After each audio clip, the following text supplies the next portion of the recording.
Hey guys, episode number 10 of the Modern Gaming Weekly podcast. Thank you for being here for 10 episodes. Today I'm joined with Brownbaymax and our buddy Chips, who's filling in as a special guest today. And we're talking game collecting. This is one that I am very excited about.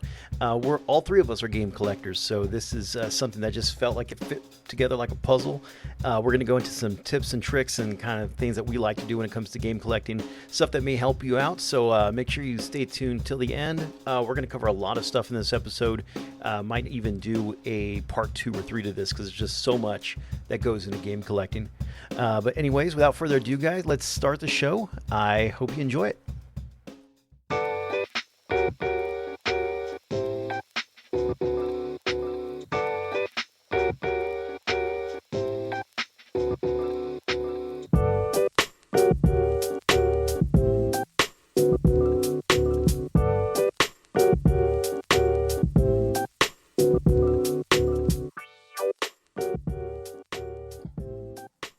Hey, and welcome to episode number 10 of the Modern Gaming Weekly podcast. This is your host, the Able Geek, Able himself, and I'm joined with Brownbaymax and our special guest today, Chips. How's it going, guys? Doritos! Oh my god, there it goes. That didn't take long. No, it did not. Doing good. It's been alright. Surviving. Awesome. Hey, and it's just us three today, and fittingly enough, the episode today is game collecting. All three of us are game collectors, so this is kind of like the trifecta, I guess, if you're going to have three people talking about game collecting and podcast. We all game collect, and I guess have been for a while. Before we get into some of the stuff, because we're going to go into like some tips and tricks, what we like to do as far as game collecting, stuff we learned over the years. I just want to kind of get into the history of you guys' game collecting and kind of what started that off. So we'll go ahead and start with our special guest, Chips. What got you into game collecting, and how long have you been doing it? Well, I started to collect a little bit when when was that? Like just after high school. Things got rough. I had to sell off my collection, which is kind of sucky, and you got to get money and whatever else. But just recently, over the past I think 3 to 4 years ago, I got into doing modding for the original Xbox and started looking around and getting all these systems and stuff for modding and whatnot. And a buddy of mine contacted me through Facebook when he was trying to purchase the systems I repaired and said, hey, we should talk about this, games and stuff like that. And I started collecting more, and I got more serious at that point as far as collecting. And now I'm I think $62,000 worth of games and systems and stuff now. Oh wow, that's a mega collection. I had no idea it was that high. Well, that's for right now. That's actually joined with my girlfriend's collection too. So half of that is mine at the very least. But still a good 32,000, 33,000 give or take is nothing but my collection. Yeah, that's pretty huge. And do you collect anything that just catches your interest? Or is there any games out there that you just kind of stay away from? How does that work with you? When I first started out collecting games and stuff, I just collect anything that caught my interest or that was a good deal. What is it? The Game Boy Player disc. Someone happened to help me find that, and for $2 in a bargain bin somewhere, and I was like, "Oh my lord, that's like $80 for just the disc." And she found it with a little disc and a case and everything.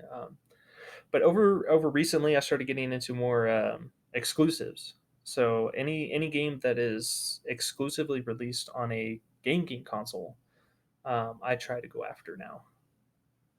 Yeah, that's been kind of the same with me too. I love going into exclusives now, and I kind of just pick that up from collecting because I collect for a lot of different generation of consoles, and then you end up getting the same game, say for Xbox and PS2, and then so I started looking at what is exclusive for PS2, what's exclusive for Xbox, and so I've been kind of looking into that as well. But yeah, that's awesome, man. That's a nice collection. And Baymax, I know me and Baymax are always talking about our collecting habits, and we're always kind of passing off stuff that we find online and at conventions and stuff. Bay, what first got you into collecting, and how long have you been doing it for? I've been doing it for God knows how long. Like I've never get. I'm not the type of person that will get rid of games. So my brother was one of those people that got rid of decent games, expensive games as well. Um, so I've been collecting since I lived in New York because I got the Neo Geo. I got the Neo Geo Pocket, the color version. When I was in New York, that's when I first like started collecting. Because I ended up with all those games to system, and then I started collecting for the Game Boy Advance, and then just kept going from there. But moving and such, we lose a couple of games, and I'm just rebuilding that collection now that I have a big boy job that I could actually start getting those heavy hitters finally. Right on, man. Yeah. And do you pretty much collect anything that catches your eye that you like, or is there Oh, what's like your go tos? my go tos would be N64. Would be the go to because I mean that has a special place in my heart. Um, but at the moment, it's been Game Boy Advance and N64 and GameCube because those prices are skyrocketing. Nintendo. And yeah, so it's always Nintendo that skyrockets. So those prices are just been going up like crazy, like for Paper Mario or for Mischief Maker that was $30, and I think it raised up to 60-65 if I remember right, unless it dropped down once more. I mean, prices do fluctuate. It's just I want to get those games, those odd games, out of the way before I start collecting like heavy hitters. Yeah, right on. I'm glad you brought up Mischief Makers. That's such a cool game that not everybody's heard of. There's so many people when I bring up that game, they're like, "Oh, I heard about that, but I never played it." I saw that Uh, little twinkle in your eye when I yeah, mentioned it. You're like, Mischief Makers, man, it's a good one. I need to actually pick that one up, but it is going up in price. And then myself, I started collecting seriously about maybe since 2015. And I kind of had the same scenario as Chips, where I grew up with a collection. I was adding more and more games, and then when I turned 18, I was like, oh, I'm gonna get my own apartment right away, and I'm gonna support myself. I don't need these rules, and so I went out, and you end up getting broke, and you need to put food on the table. So little by little, I had to sell my collection off. um, and at the time, I didn't think much of it. I was like, "Oh, these are older games. I'll sell them off, PS2 or whatever." And then, I get older, and I'm like, "Man, I really miss those games." So I started buying them back, and yeah, now I rarely sell unless like it's like duplicates or something. So I pretty much buy a lot of the stuff I lost plus stuff that's catching my interest. And I pretty much collect for anything really. Is I look for good deals also, but I'll try to find stuff right now for certain systems. PS2, Xbox, PS3, and Xbox 360 right now are the main ones, just because they're dirt cheap right now. I think compared to some other stuff out there like N64, like you mentioned, or GameCube, which are kind of going through the roof. Um, but but yeah, so that's kind of like my background in it. Um, I mean, and 37 copies of Resistance? I'll take one copy.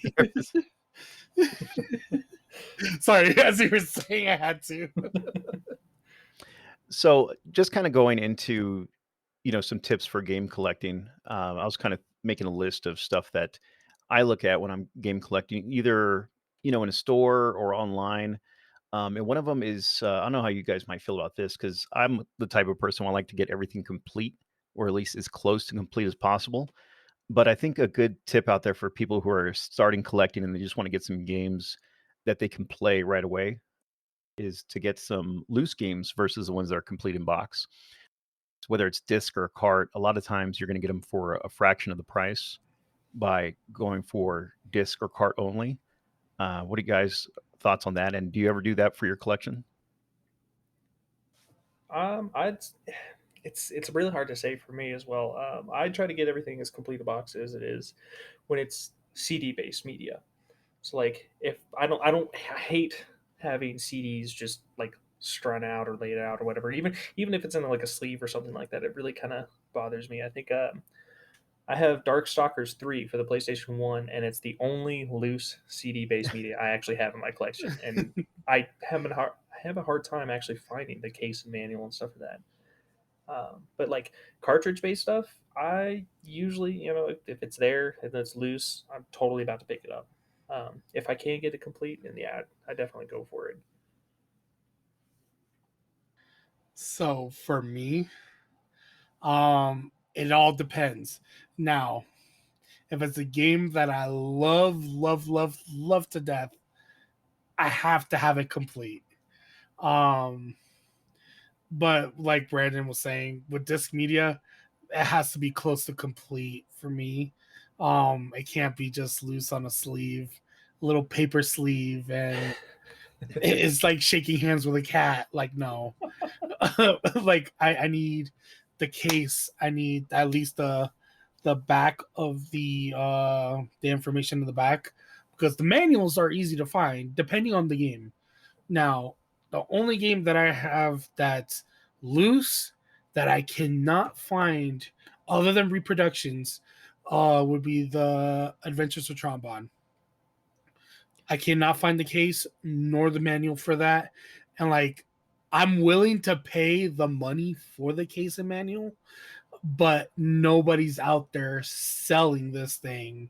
So I'm sitting Right. here bashing my head against the wall looking for this. But like, if we're talking about N64 or like Super Nintendo for complete in box, it has to be certain games. Like Mischief Maker, I would love to have complete in box.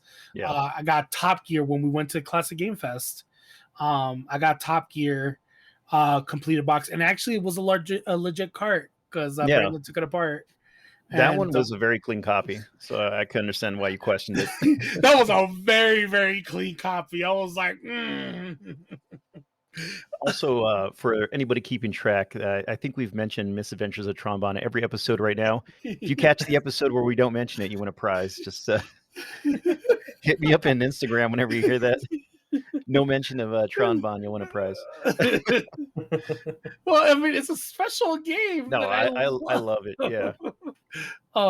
If there is an episode, I'll buy someone a game in reasonable prices. I'm not Open gonna. invitation, man. I'm not gonna sit there and give them a $600 game. Oh yeah, no.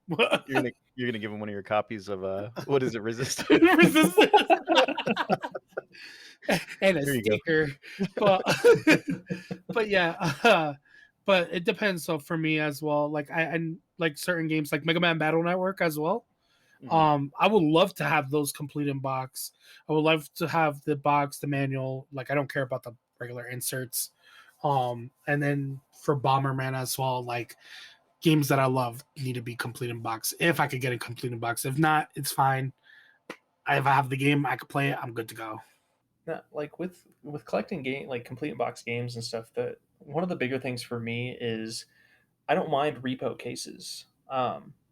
If a game came out and it was in, say, like a cardboard box, usually for like old school like Game Boy games, Game Boy Advance games, Super Nintendo, N64 and stuff like that, they usually come in a cardboard box. Like trying to find one that's in a decent shape nowadays without paying like some extraordinary big huge price tag or whatever on it, it's really difficult. So I don't mind getting repo cases and stuff for that, especially if they're like good quality and they can hold the manual and everything. I'm pretty okay with that. But for things like, say, like the DS cartridges, um, Sega Genesis, certain Sega Genesis ones, because some sub Sega Genesis models or games have some cardboard boxes and stuff. They have the clamshell, and anything with plastic or whatever else like that. I try to get those ones as complete in box as I can with it, like original case. Yeah, for sure. Yeah, especially those like the clamshell cases, because those are they hold up a lot better, so you can usually find them still in good condition. So yeah, I definitely agree with that. I know for a lot of mine, like my N64, Super Nintendo, I go for reproduction cases also, just because it's easy, it's cheap. It's I go with the hard plastic clamshells for those also, and I mean they look good. They can look really nice. kind of with on Baymax, as far as certain games that are like real nostalgic for me or games I loved, I usually go for the complete in box of those just because they're Right. nostalgic, hold a special place in my heart. So I'm like, why not?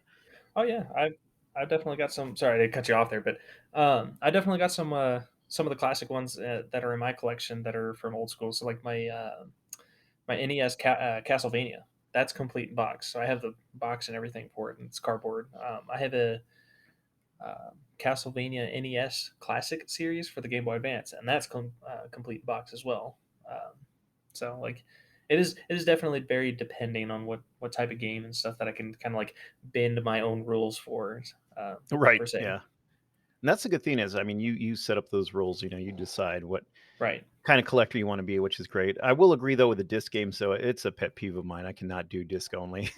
I have a few disc only games. One of them is Resident Evil Survivor, which I actually lost You someone in my have game that? room.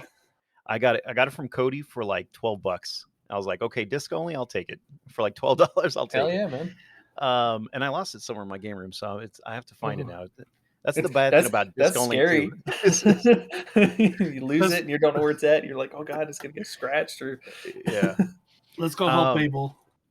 I know it's like in a little plastic sleeve, so I'm sure it's fine, but Oh, I okay. don't know. Eh, It's probably slid in between something here, and I got to go find it. But yeah, I got to do original cases for the disc games. I can't do repros or just like in a disc holder for those. Right. But I think for anybody that's they're starting to build a collection, and you can find disc only games cheap or carts. I think it's easier with carts. That's a good way to save some money, start up your collection, and Yeah. yeah. It's definitely like keep an eye out what you're wanting to do. If you're wanting to play games, just to play games. I mean, there's always definitely other options than to get the original media.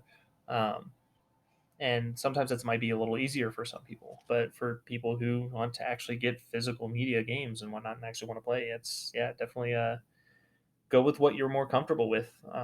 What's easier for you and your collection. Right on. Yeah, absolutely. And then just looking at kind of like the prime target games right now, as far as what's going to save you money and help build up your collection right away. I'd mentioned some like PS2, PS3, the original Xbox. Those are some of the ones I'm going right now, just because I'm finding them super cheap, and there's so many great games for those consoles. Is there certain ones right now that you guys are looking at, as far as that it can save you money? They're kind of readily available either online or maybe like in thrift stores or something like that you guys are kind of searching for right now. Um, as far as like certain, like I said, I collect for like exclusives. So usually what I'll do is I'll go through and I'll make a list for what I know is like what exclusives are for what console, and a lot of the games that are exclusive can get up there in price. There's like I think it was Spike Out for the original Xbox. That was almost $100, which was kind of like frightening because I was like I never even heard of the game. Yeah. But it's exclusive to the system. So I was like, you know what? I looked up gameplay and I was like, yeah, I could totally play that. So I'll add that to my list. Um, but yeah, no, like for any, it's mostly just what's available, what I see, what my budget allows. um, So like pretty much it's wide open for you as long as it's a pretty good deal. right. You're all in for it. Okay. Yeah. Cool. Deal. And how about you, Baymax? You anything that you're He's he's quizzing targeting me right right now as now. far as certain generation game console or? Would be N64 for like if I'm hunting, like let's say going to like thrift stores, Hmm. I usually watch out for cartridges. Hmm. Um and I'm good at pointing out cartridges, like let's say they have it in a glass cabinet and they have a bunch of crap around it. I'm that type of person that could spot a game in the mess that they have in there. I've done it before. I've done it for Brandon as well, putting out just like, hey, look right there. And Yeah, you see it's that like little thing right there, that little tiny little thing right there. Isn't that what you've been looking for? I'm like, dude, there it is. but I usually watch out for cartridges. It's like when I went to the Ark, many like a few years ago, I found a stack of NES games with an NES system. Was $34 for I think 7 NES games and the system itself, and it was hidden between a bunch of crap. We're talking about DVDs and everything. Like I saw the one lettering from Nintendo on the little corner, and I was like, I want that system, and it came with all those games. Yeah, you can hit gold sometimes like that. Yeah. Oh yeah, even with import games as well. So if somebody's starting collecting right now, is there a certain game console that you would recommend to collect for that's prime to collect right now in 2021? I know there's been a bit of inflation, I think, since the pandemic, where a lot of games for different consoles have gone up. But is there one right now you think are best price to collect for in 2021 going into 2022? Oh man, it's kind of hard to say. I know a lot of like, well, it really depends on what they're trying to collect for. I I'd recommend pick a system if you're wanting to get into collecting and whatever else. Try to figure out what you're looking for, Mhm. and try to figure out what kind of system you're thinking about playing more often, or what you see yourself playing more often, and try to collect more for that one, or as a starting point. Um, I I try to avoid to like collecting stuff for things that you don't own. It's like um, say you're starting to collect like Atari Jaguar games and whatnot, but you don't have an Atari Jaguar. It's Yeah. kind of hard. It's kind of hard to get into that. But as far as like like a specific system, um, probably Xbox. There's a lot of like there's some pretty good Xbox games out there that are still pretty cheap and whatnot. I know Black was a good game that I played on the Xbox. I mean, I know it came out for PlayStation 2 as well. Um, Another one is Brute Force is another like a tactical shooter type. It's pretty fun. Yeah, Brute Force is one of those games that I always forget if I have it in my collection. Even right now, I don't. I always see it, and I always like, "Do I have this? Did I buy this at some point?" Because I keep seeing it, and I still don't know if I have it in my collection. But yeah, it's definitely a good game. Are you sure it's not in your collection right now? I'll check after the podcast. We'll see. Probably not. I think I keep thinking it's in my collection because I keep seeing it so much. But yeah, and kind of just to touch on that point as far as what you want to collect for, I think a good way to find out what you might want to collect for, maybe do some emulation. Yeah, If you never played NES before, go and play a few NES games, see if that's your thing. If not, Sega Genesis, and that could be a kind of a cheap way just to get started to see maybe what your interests are, and then go from there and just try to find some deals. yeah. I'd take what you're playing now. Like if you're saying you're like playing like Call of Duty or whatever else, you're into first person shooters. Just start like looking for like first person shooters on some of the older systems for like Xbox or whatever. You'll start finding out like some of the games that you've never even heard of and whatnot, and just like look at gameplay on YouTube or see if you can try to emulate something on your PC or whatever. I mean, uh, is definitely a good way to start. It would kind of like dip your toes into the water and figure out what would you be interested in. Yeah, yeah, absolutely. And then I think when you're going into game collecting, just up in your video game collecting knowledge is going to help a lot because there's so much that goes into it between finding deals, getting games that are authentic and not that are repros or um, you know uh, just knockoff copies or whatever that you might find. Games that don't even exist, but they have like that Dragon Ball Z kart racing. It's kind of like the Mario Kart, but it's just a modded game. Yeah. So just kind of getting a good knowledge base of what to look for, where to look for these games, and what they actually go for. So what are some of like the tools you guys use, say to make sure a game's authentic? So we usually bring a tool set with us, so it'll have a game bit on there, Mhm. so we could take apart the game itself. So some shops are okay with it, depending on the shop you go to. And some shops they're gonna be like, no, we don't want you to take it apart, blah blah. So it depends on the shop that you go to, and then from there we'll cross reference. We'll Google the image, we'll cross-reference through Google. If Google doesn't have that, we either go to Reddit or we we contact other people as well to see if they have the cart and see if it matches theirs. So, I mean, it all depends. But I mean, there's, if you're in a big community like that I'm in is Colorado retro gamers. No, classic retro gamers, sorry. And Colorado, there's the Colorado one as well, and Denver retro gamers. Like from there, you post on there, like, "Hey, is this legit? Do we have a couple of people that they'll respond like, hey, no, it's not, or hey, it is, or they'll cross reference their own copy. And if you're in a community like that they're helping each other out, then you're good to go.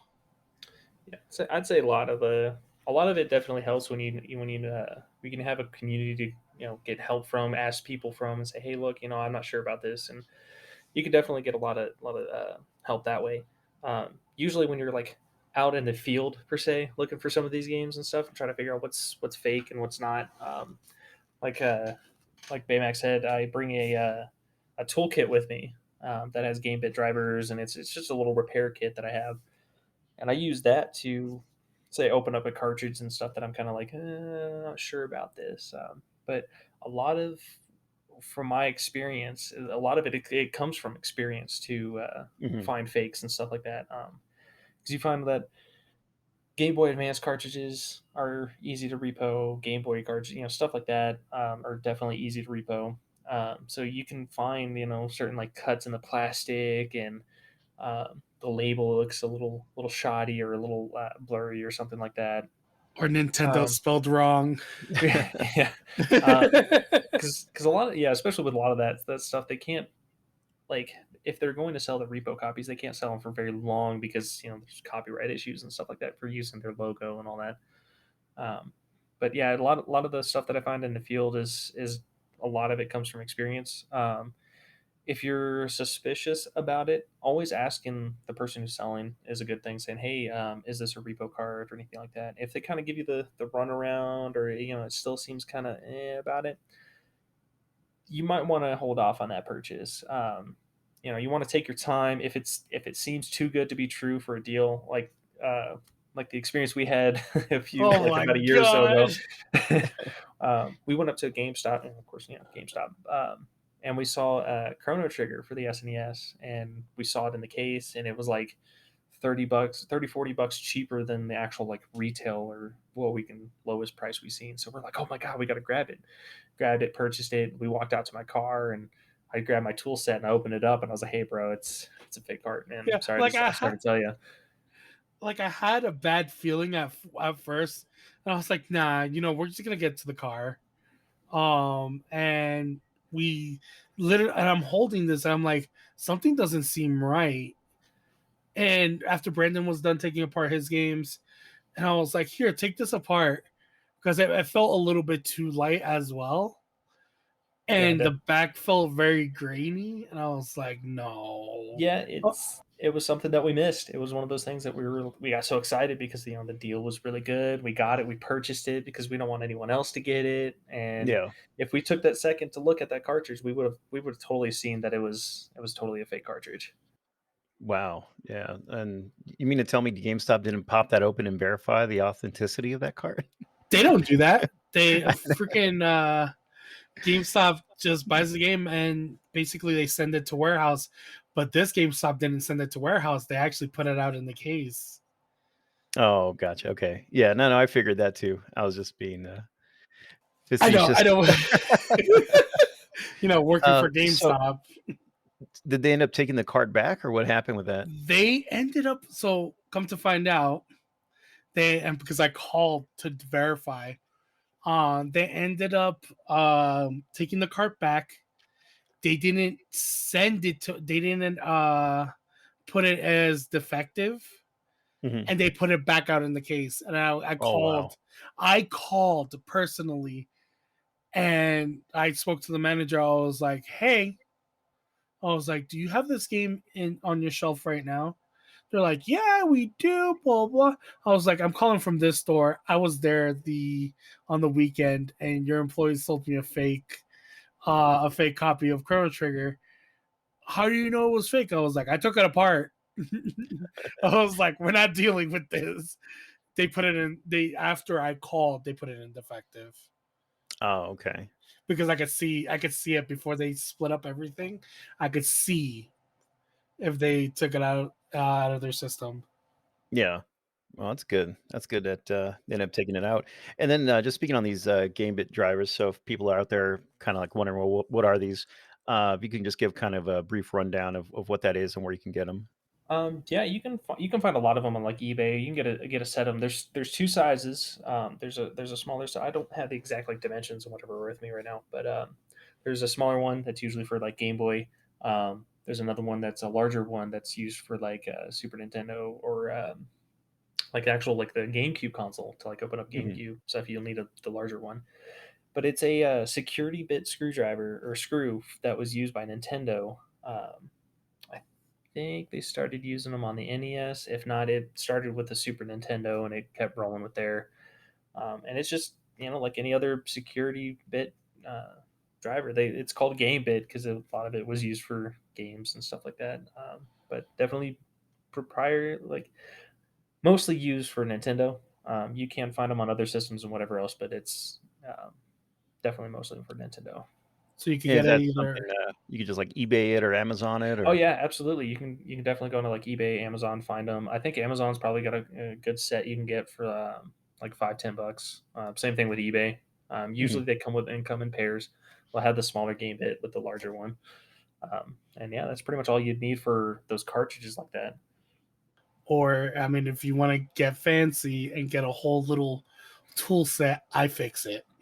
The Yeah. I iFixit fix tool it. Yeah. set comes with the game bit, and all the stuff that you need to like, Oh let's say yeah. if you get into repairing consoles and such. That has everything you need. That little iFixit toolkit. Oh yeah. Has another little screw that Nintendo likes to use is called a tri-wing screw.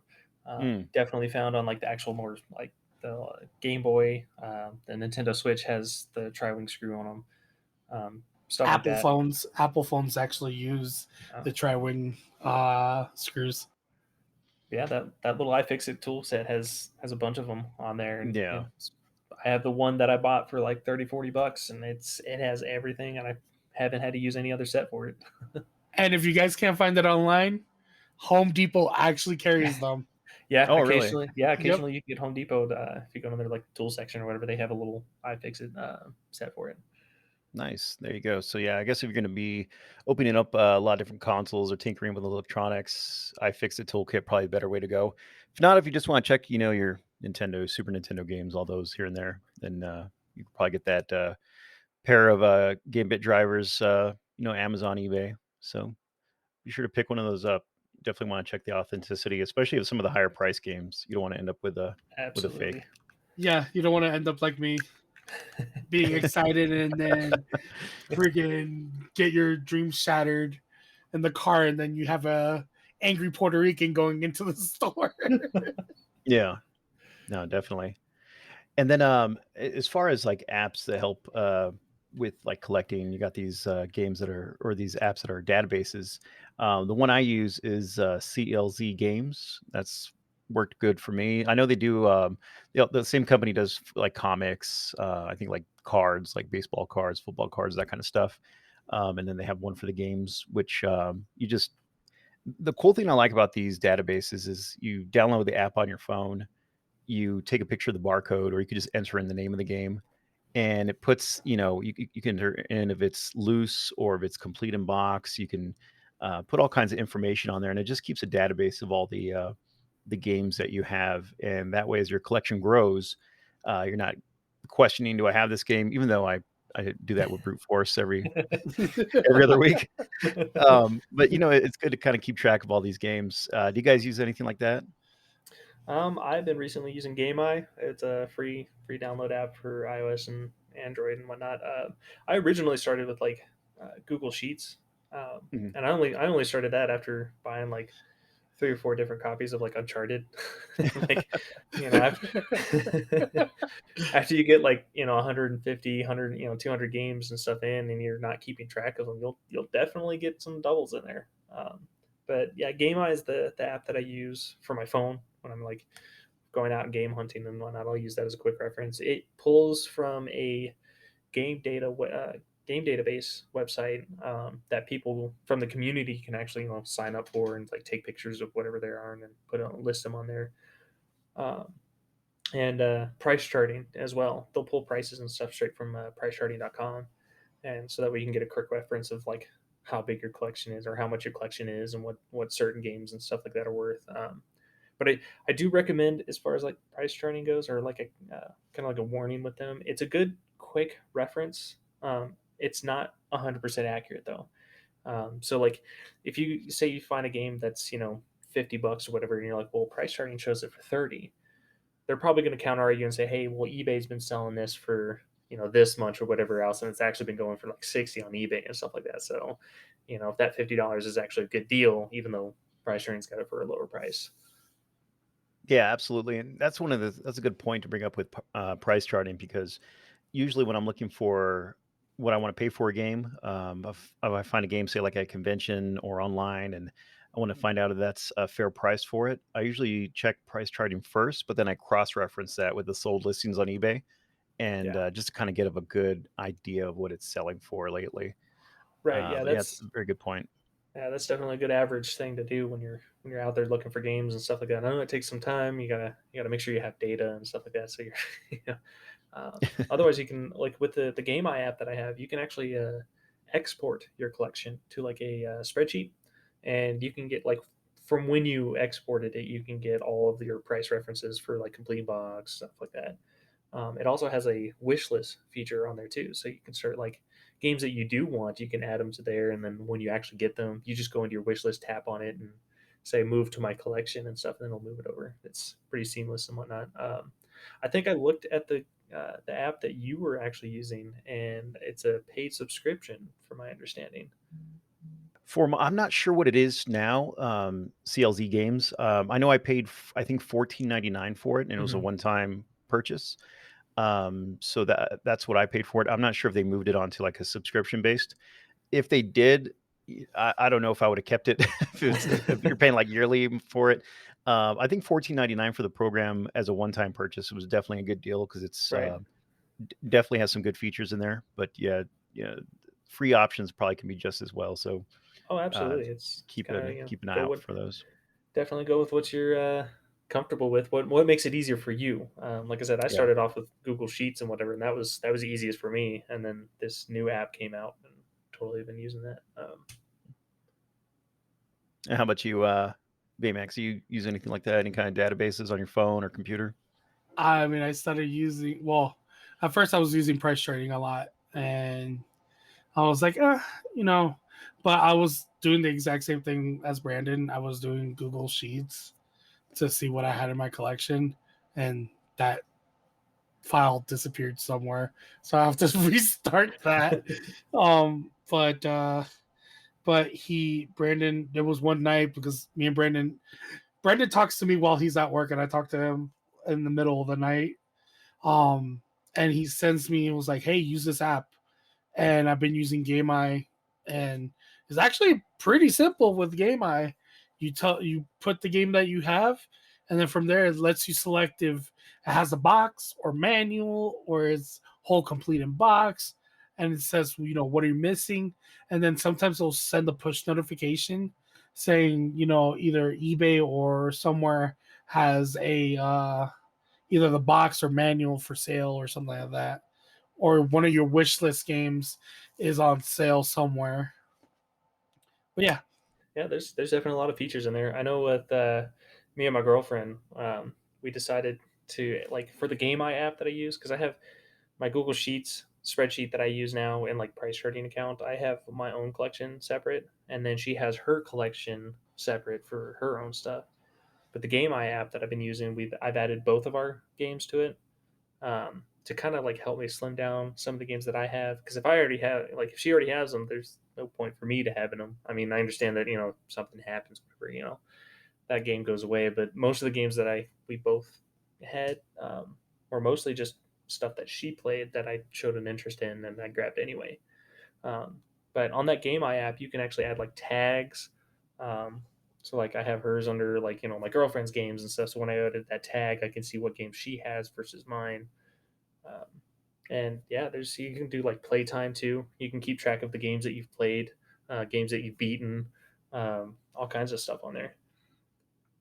Yeah, that's awesome. I need to check that one out. I think I've heard of Game Eye when I was looking for different ones to use, but I've never kind of dug into it to see all the features. But definitely gonna check that one out. But yeah, so these will definitely help with anybody that's just looking to kind of keep track of what they have, like Chip said, wish list things like that. So it definitely will help out with all that. So pick one of those up, whether it's a free one, paid one, test them out, find out what you want to use, and then go from there.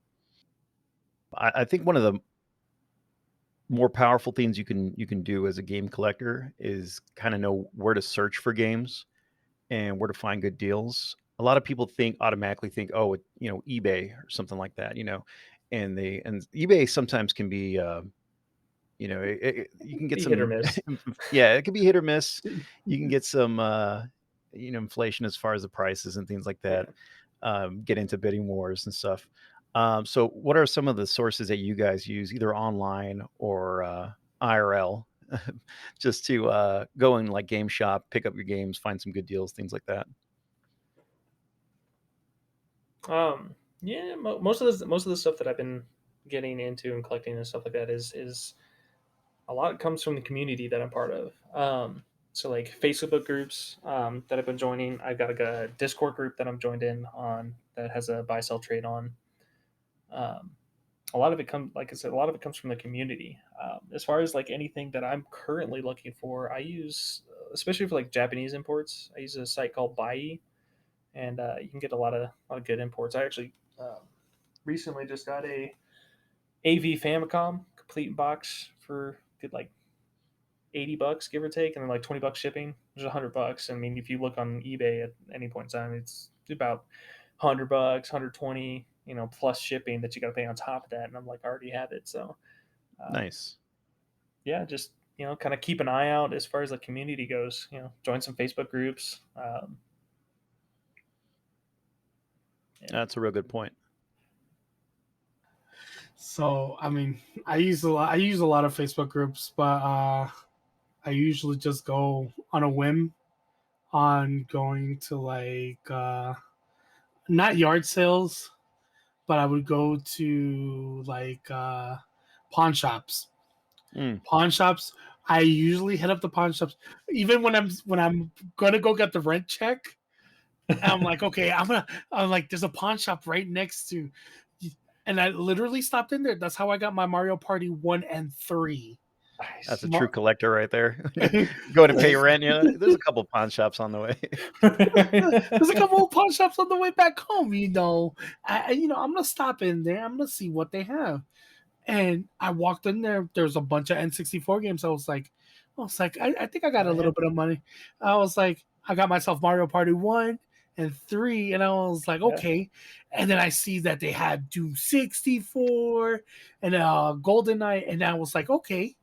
And I'm like, I gotta message Brandon. Yep. Yep. So he messages me and I was like, dude, how much are they and stuff? And he tells me the price that they got because he's having this community of people going out and looking for games and keeping an eye out for what you are looking for. They can always just say, hey, look, I found this and stuff. So yeah, I picked up that Doom 64. I picked up Smash Bros. I think a couple others I can't remember off the top of my head right now, but definitely having someone out there to do. But it's funny because like my girlfriend's mother is actually helping me and my girlfriend collect games, and she does this thing that we call retail therapy.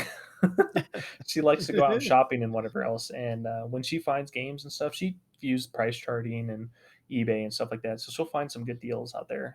She just recently, excuse me, she recently just picked up Star Fox Adventures for like $10, complete in box. Nice, nice. Some And good old Starfax temperatures. yeah, I think earlier I was saying what what is it? The Game Boy player disc. like just Yeah. the disc itself and stuff. She was at a flea market and found it at the bottom of a bin for $2. And like, Oh, I'm wow. sitting at home when she's messaging me. I'm like, you got to grab that. Yeah. But definitely having a community. Definitely, as Baymax said, if you're out and about and you're out on a whim, and you're like, yeah, stop by this, pawn shop, thrift store, whatever. Absolutely is a good place to start too.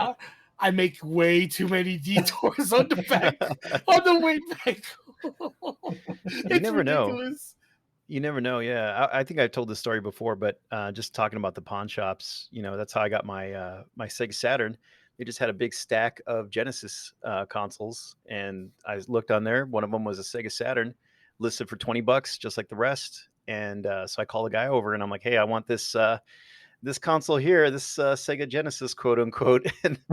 And I was like thinking, I'm sweating because I'm like, they're gonna notice this isn't a Sega Genesis. And luckily, the guy had no idea it was any different, and so I got it for $20. Hell yeah, man! Like especially if you're dealing with someone that doesn't know what they got. Well, you can sort of find some people that don't know what they got, or they do know what they got and they try to play it off, or whatever. We found a GameCube. Me and my buddy Brock. We found a GameCube at a thrift store, and it had a Game Boy player on the bottom. It was a digital output, so that was one system that he wanted. But we noticed when we took a look at it, and that it had an Ethernet port plugged in on the side, which means it had the broadband adapter on the bottom. So I'm like, they go up in there asking, how much prices and stuff like that. And he's like, well, it's going to be about $80 and stuff like that. And we're looking at it and saying, like, okay, I guess and stuff. He's like, well, it's not including this. And he takes off the Game Boy player. And I'm like, well, $80 is still not bad for that broadband adapter that's still attached to it. Because that broadband adapter by itself is good, like $120. Yeah. So we definitely, we picked it up, we grabbed it, and we already did the transaction, purchased it and whatnot. And we were trying to because he needed to get the serial number off it, I guess, for like the pawn shop's record or whatever. And we're like trying to cover that broadband adapter. We're just like, oh God, I hope he doesn't see it. So he saw it and stuff. He's like, yeah, man, got a good deal about that. He's just like, oh, I'm not worried about it. I made my money on whatever else. And I'm like, man, let me tell you, man, if you saw that before you made that purchase, you would have totally skyrocketed on that price. So Yeah. sometimes you can weasel your way in there trying to say, hey, I could get this, and try to play the card. But definitely, there's definitely people who have better eyes. It's like how I weasel my way. So working at GameStop, there's times that we don't take in games. This lady brought a stack of PlayStation 1 games, and she was like, I'm just needing money for gas. I was like, bet. She was like, I asked her, how much are you wanting? She was like, I just need $5 and you can have this stack of games. And it came with Mega Man Legends for the PlayStation 1, Oh, wow. freaking Tomb Raider and all. I was like, give me a moment. Let me cancel a pre-order. Let me go get you your $5. That's what I did. And then I was like, here. You couldn't give her 6 Baymax. It was one pre-order that I had $5 on. There you go. I was like, here. And I walk in with this stack of games. And I was like, hey, I got to go use the bathroom. And I already memorized what games were on there. And I'm like, Mega Man Legends, Tomb Raider, freaking Wu-Tang Clan. Oh, nice. I was like, what? I was like, let's go. Another copy of Final Fantasy fucking 7. But still, I'm that type of person. If you don't know what you have and you're selling it Facebook Marketplace, I'm Johnny on the spot. I'm like, yo, this is mine. Here's this money. Yeah. And I'm a straight up hustler. I'm not gonna lie. I'm a straight up hustler. I hustle for games and all this other crap, and it's known about that in the community. Yeah, sometimes you gotta play the game. You play it and. Sometimes you win, sometimes you lose, and whatnot. I play to win. Yeah, I'm a hustler, baby. Just want you to know. Sometimes people pay what they're asking for. So someone comes up and says, hey, I'm looking for $35 for whatever for this, Sega Saturn or whatever else, and it's fully working. Comes with Panzer Dragoon or something like that. Oh yeah, that hands down when I yeet and run. Yeah. It really depends on how the person feels. I mean, you got to do what you got to do, to get your games and stuff like that for the price that you're looking for. Mm-hmm. So Yeah. they're asking for 35, you pay 35. Feel bad for them and stuff, and say, hey, here's $50. It's totally up to you on what you want to do as far as that goes. Yeah. Nintendo World Championships. I'll give you $10 for that. Bro, little I mean, Simpson. track and field is expensive as well. Right? Yeah. Yeah. Yeah, it's touching on Chip's point. Yeah, as far as like getting into communities and stuff, really networking with people. When people start finding out what you like Baymax will shoot me a text or a DM here and there. Oh, I found this, at a store or whatever, and then I'll do the same as well. But yeah, once people kind of get an idea of what you like, then they will reach out to you usually and let you know what they found. So, or even if they're just getting rid of, if they want to unload their own collection, at some point they might know that you're interested, and that might be a good way to get some good deals as well. Yeah, that's. I mean, it's as far as like off topic on like gaming and stuff like that. I got a buddy of mine who's he was in the military and stuff, and he's got a really well paying job now and whatnot. And he sometimes offloads some of his stuff just because he feels like he doesn't have room and stuff. And he's way too yeah, he's way too nice. Like someone described him as like he would give away one of his vertebrae if it made you feel comfortable. Like he's super nice. I love him to death. And like my PC rig that I got right now is totally, it was totally given to me by him. Just it's like, hey, I bought this, built it up, and I used it like once or twice. Do you want it? And I was like, yeah, sure. What do I gotta do? And he's like, nah, you're good. Take Wow. it. Nice. A lot of my Fallout stuff actually comes from him. That one of the Fallout helmets that I got was actually just given to me. He's like, yeah, I don't want it. You want it? I was like, yeah, sure. He's like, yeah, it's That's just awesome. you know. So yeah, definitely having some friends and stuff like that is definitely beneficial. Yeah. Yeah, absolutely. And just kind of going over some of the ways to search for games out there. I know we mentioned like eBay. There's sites like Macari. Those are Mhm. good. If you know how to start sniping those sites, really kind of paying attention when listings are there. Get them early. We could probably do a whole nother podcast just on how to search Oh for right, absolutely. games on those sites and how to snipe some of those sales. But things like yard sales. My wife recently got me a like 30 plus Nintendo Power magazines at a estate sale for like $1 a piece. So, Hell yeah, man. um, yeah, I mean, you just never know. Bargain stores, things like Savers, Hmm. pawn shops, thrift shops, all those kind of places. Check those It out. definitely doesn't hurt to ask too. Like if you're at a yard sale and there's like no video games out there and stuff, and it's mostly just because some of those people don't think that they're interested in them. So like like, hey, do you happen to have any like video game systems or something like that, or some old school games or something like that? And sometimes you can Right. walk away with a Vectrix or something like that because some people don't think Yeah. they would be interested in it. Exactly. Yeah, I actually have a friend. Her dad has like kind of like a game room, like with a pool table and stuff in the back, and they have a couple of Vectric systems. Uh, they don't even use them. I don't think they're just there, for aesthetics. And you never know. Some might be willing to just sell one of those off cheap. They Oh might not yeah. even know the value of them. So, Let, I ended up getting a hold of my Vectrix from a guy who was trying to trade me hard drives for some of the games and stuff that I was trying to sell. Um, mhm. and I'm like, yeah, I'm not interested in the hard drives. What else do you got? And he's like, yeah, I found this Vectrix and stuff from a rescue or from a recycling plant.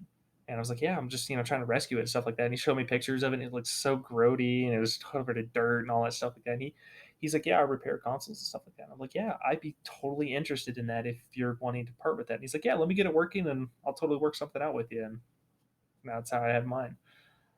Sometimes you just got to ask and stuff because otherwise, if I told him I'm like, nah, I'm not interested in hard drives and just left it at that, Yeah.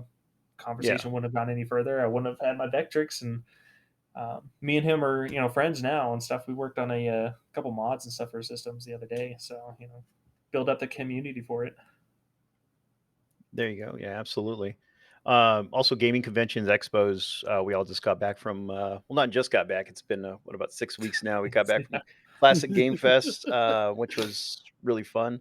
Yeah, Um, yeah. As far as like the gaming conventions, expos, sometimes you can get some good deals right before they close up shop. People trying to just kind of unload inventory. yeah. But I know when I first walked in there, like day one, everything was pretty much, market Retail value, I price. think. Yeah. Yeah, if not maybe even a little higher on some of the stuff. So, Yeah. So, like I tell everyone, and it never fails because I love deals. yeah. I hear a deal, I'm like, tasty. But but still, like I tell everyone, don't ever buy, like, if it's a rare game that you know that they're not gonna have in the convention center, pick it up right there and then, because you never know. Now, if you're gonna go get like common games for like your game collection and such, never ever pick those up on the first day, because there's commons are always common everywhere. Right. Now, on a Sunday, the last day of a convention, it's usually on a Sunday. Um, that's when you want to start buying games, for the simple fact that people don't want to carry inventory back to their place. Right. So people will sit there and like, hey, like let's say you get 5 games, I'll sell it to you for what, $4, $5 if they're very cheap games. Um, like what was it? Exchange. What was it? They were doing they were basically doing you get a certain amount of games, we'll give you this much of a discount. Right. And Yeah. like that like Brandon did. Brandon got a stack of games from Exchange, and he got me freaking Gex for Yeah. freaking for Sega Saturn Yeah. for Yeah. cheap. I was like, hell yeah. But Yeah, yeah, I did too. Yeah, I went in there and I was took my stack of games and I was like, how about that 10% guy? He's like, I got you. Yeah. but yeah, guys, always remember, rare games you want to pick up right there and then on the first day of the convention, because you never know. Now, last day of convention, that's when you want to start buying, because you're getting those good deals. But yeah, Yeah, that's my TED definitely. talk for the day. That's a good point. And then just kind of rounding out the end of this episode here, just brought up a real good point as far as repairs when it comes to collecting and how you can get some maybe some counsels on the cheap.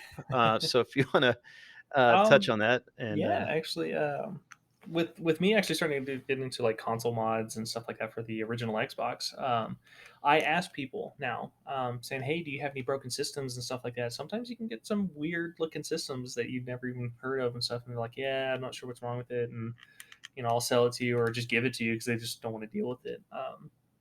When I started getting back into game collecting and actually collecting my game, I talked to a guy who had a repair lot. He had a bunch of game systems and stuff in a storage shed. And he's like, "Hey, I'm paying too much money on storage.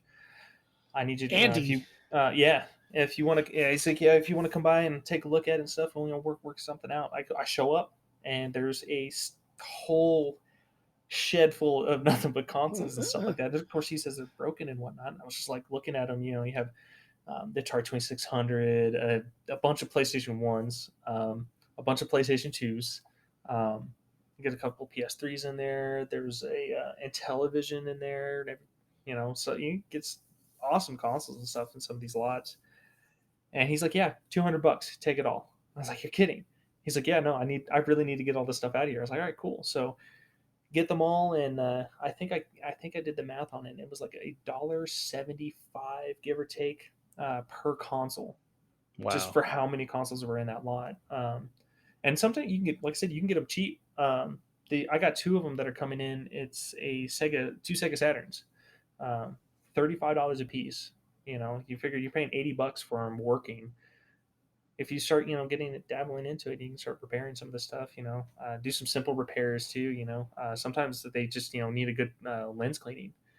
Yeah. Sometimes you get real lucky. I bought a PlayStation 2 off a Facebook Marketplace, and she said that, like, yeah, they don't work and stuff like that. Just take them $5 a piece. And she contacts me later, like 2 days later and says, "Hey, I have a PS4 that doesn't work either. Do you want to? Are you interested in that?" And I'm like, "Absolutely. How much?" And she's like, "Yeah, same price, $5." And I was like, "You're kidding, you know?" Oh, So I go to pick it up, and I'm like, the first thing I'm checking, I'm like, "Okay, what happened to it?" And she's like, "Yeah, it dropped, and now it doesn't turn on or anything like that." And I'm like, "Oh, okay, so something's going on." Some of the troubleshooting that I do is, the first thing I do is, maybe the hard drive doesn't work. It's not going to boot up. The operating system got corrupted or something like that. The shell, because it was dropped, the shell was kind of like disassembled, and on the PS4, the older PS4, it's a touch sensitive button, so that touch sensor wasn't making good contact. So kind mm. of refit the shell, got touch, working and stuff like that. And I'm like, okay, well, let me press the power button. Now it turns on. I'm like, okay, so now it does this whole like diagnostic thing for the hard drive, and so you got to check the hard drive, make sure the system files are still there because it didn't turn off properly. Goes through that whole thing, and I'm like, yeah, this is the part where it fails. Like I'll probably have to get a new hard drive or something like that. Totally boots into the OS, and I'm like, you're kidding me. Oh my this system totally worked. This PS4 system that I bought totally worked. Hooked up a controller to it, popped in a game, and I'm like, this is the point where it fails. Surely, like it's not going to read the disc, because it's something's broken, something obviously, and no, it read this. It was a perfectly working PlayStation 4 for $5, and wow. had PT on it too. And it was an older system, and I enjoy modding and stuff, so it was on a lower firmware to allow me to do some exploits and some homebrew and stuff like that for it. Which, I mean, like I said, doing some repairs, man, you can definitely keep an eye out and get some people that are not knowing. The swap meet is another story for that. Swap meet that we went to, about 4 Dreamcast for $20, and I was like, yeah, they're $20 each. And he's like, no, $20 for the entire stack. Beautiful. I get home, test them out. 2 of them work perfectly fine. Don't even need repairs. The other 2, had some cracked solder joints. Reflow the solder joints on that. Totally working fine after that. So Yeah, it's a right good on, idea man. to get some good deals as far as getting some broken stuff. Yeah, absolutely. And then, a lot of those like fixes you're mentioning, a Mhm. lot of them not too complicated. Probably something you could find on YouTube or something. Might need a Absolutely. like a soldering iron or maybe even just a good cleaning. Yeah. And Lasers are the bigger ones. PlayStation 1, PlayStation 2, GameCube, usually anything that has a laser on it. You kind of have to just, take a Q-tip swab with some IPA on it, some isopropyl alcohol, dab it into there, softly clean up the lens on there and stuff like that. And usually that's just enough to get it working again. yeah, Um, there's some other technical tips as far as like doing repairs and stuff like that. Majority of the time when you're getting if that's not enough, you'll have to replace the entire assembly. There's some other things you could do to keep like the longevity of it, but ultimately it is dying out, and you gotta replace it. But yeah, some yeah, some of these mods are just sometimes you just gotta clean them. A lot of like Super Nintendos and stuff like that, where they're just like, oh, it doesn't read my games and stuff like that, and you get a lot of people who blow in their carts. You get that corrosion on there. You just go in there, yeah, clean up the pins, and sometimes that's just enough to get it working again. yeah. And then if you do need to replace the pin connectors, I mean, those are cheap. You can get those It's a pretty little harder on the inexpensive. Super Nintendo, but Super definitely on Nintendo, yeah. yeah, that requires some soldering and stuff like that because it's hard solder. But like the original NES, yeah, they got just buy a 72 pin connector and replace it, and sometimes that's just enough to get it working. Um, Yeah, but yeah, that's pretty much it. yeah. Get some consoles, pennies on the dollar. Yeah. Absolutely. Yes. Well, yeah, that's a good one. I think I'm actually going to start doing that because, Well, if and you need some help, reach out, man. I'm trying to build up a website for some of the repairs and stuff that I've done, but I've been kind of lazy. I yeah, got you. Don't worry. Yeah, I might take you up on that. right on. Well, that's going to do it for this episode number 10 of the Modern Gaming Weekly podcast. This was a fun one. I feel like we can even do like a 2 or 3 parter out of this. It's just so much you could go into. So maybe we will in the near future have another game collecting episode. Like horror But stories about it. yeah, there you go. Oh, I don't know. That Oh brings up yeah, bad we can memories. get all kinds of stuff, like gaming marketplace now, and how prices fluctuate, how certain people like to show off and lie or whatever. Oh yeah. But yeah, so Chips, do you have any kind of social medias you want to throw out there, people to find you, anything like that? On don't particularly have anything set up. I like to start streaming now, which I believe is Chips Gaming. You can I have my setup for the website and stuff like that. Like if you go to chipsgamingrepairs.com, it'll bring up a coming soon or whatever else, because I haven't really set it up fully. Okay. But yeah, anything. Right. from And those. the streaming, you plan on doing it like on Twitch or? Yeah, Twitch, yeah. Okay. Right. Not like a Mixer or anything, right? Yeah. Well, I honestly, I'm not sure what kind of platform I want to go to and stuff. I've been mostly just trying to build up a setup right now. So Yeah. Right on, man. Well, yeah, keep that in mind, guys. Check that out when it does come out, and I'll put the information also like in the YouTube vid and description here, like on Spotify, Apple Podcasts, all that stuff, so people can check it out.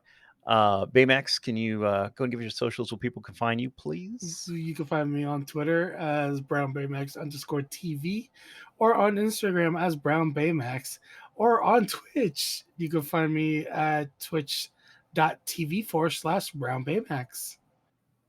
There you go. And then mine and most social media, primarily active on Twitter and Twitch at the Able Geek. Also follow the podcast. It's Modern Gaming Weekly podcast on Instagram. And check out the Patreon if you want to see a little bit more behind the scenes information. Usually I have bloopers and other mess going on back there. It's patreon.com/Modern Gaming Weekly podcast. Or actually, I think it's just Modern Gaming Weekly.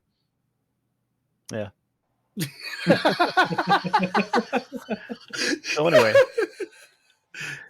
thank you guys so much for checking out episode 10 already, guys. We got 10 in the books. That's pretty awesome. We are not Moving on. yes. All right, guys. Thank you for listening, and we'll see you next week. Later. Bye-bye. have a good one.